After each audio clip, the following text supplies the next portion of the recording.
Well, now, there are, as I said, in the history of mankind, three theories of nature. The first theory is the Western theory, which is that nature is a machine or an artifact. We inherit this from the Hebrews, who believed that nature was made by God in somewhat the same way as a potter makes a pot out of clay, or a carpenter makes a table out of wood. It is not insignificant that Jesus is the son of the carpenter.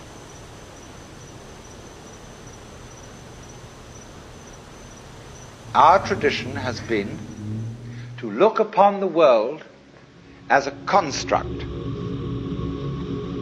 and somebody knows how it was put together. Somebody understands, and that is the constructor, the architect, the Lord God. But it so happened that in the 18th century, Western thought began to change. They became increasingly doubtful as to whether there was a maker, whether there was a God, but they continued to look upon the creation as an artifact, as a machine.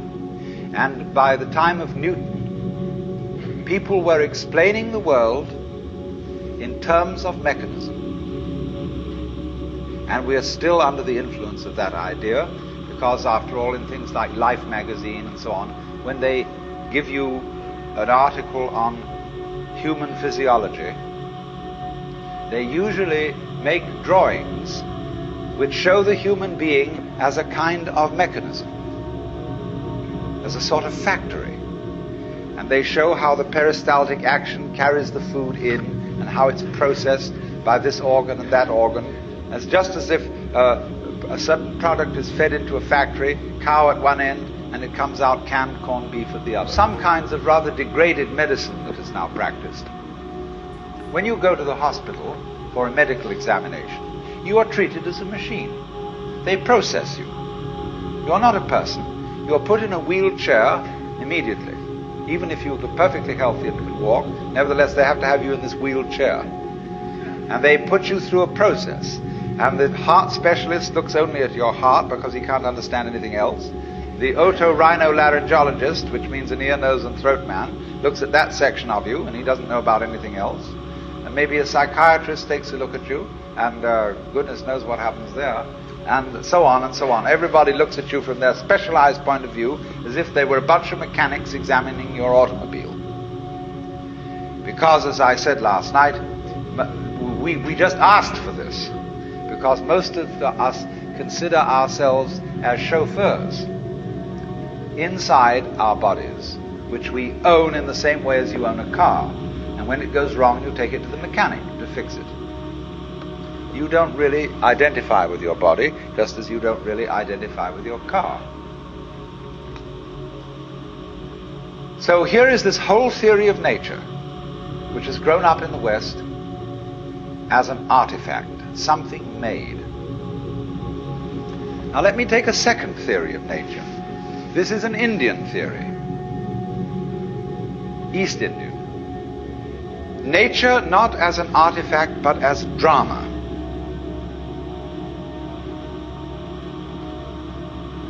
Basic to all Hindu thought is the idea that the world is Maya.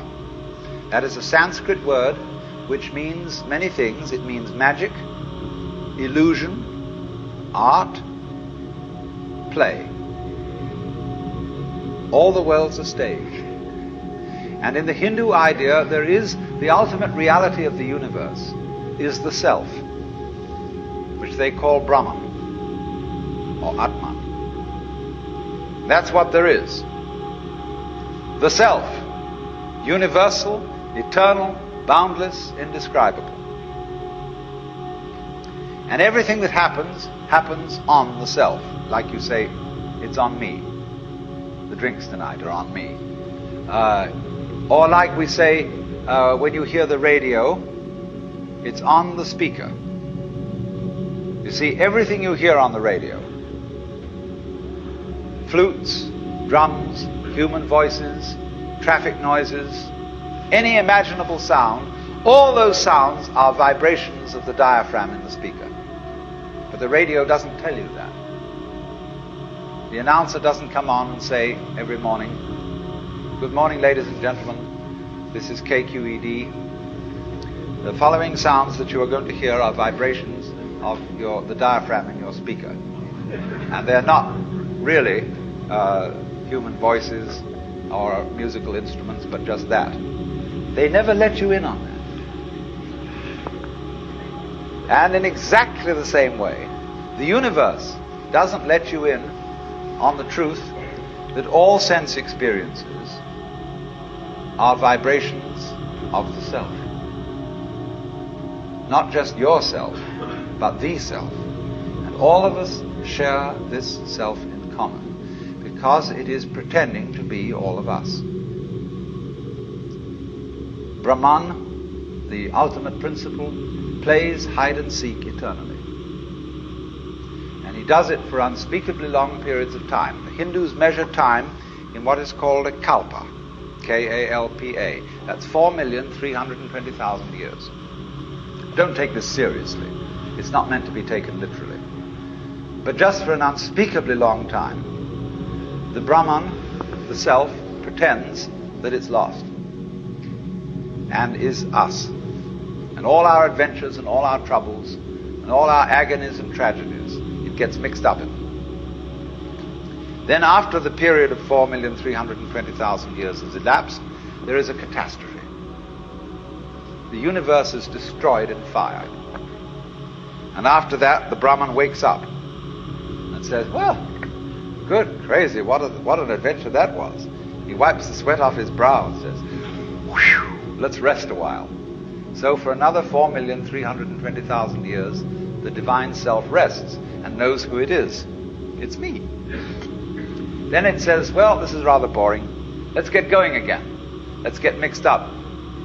And it does it in a very strange way because the way the Hindus time it, the first period of getting mixed up, getting lost, is beautiful. That's the longest period. Everything's right. It's just life is glorious. Then it has the next period in which things get a little wonky. Something is vaguely out of order. That doesn't last so long. Then the next period, the third, is when good and evil are equally balanced. And that's still not so long. Finally comes the shortest period when everything bad triumphs and the whole thing blows up and we begin all over again. We're supposed to be living in that now. It's what's called the Kali Yuga, the age of darkness. And it began on Friday, February the 23rd, 3123 BC. And it has 5,000 years to run. But as it goes on, time gets faster, so don't worry.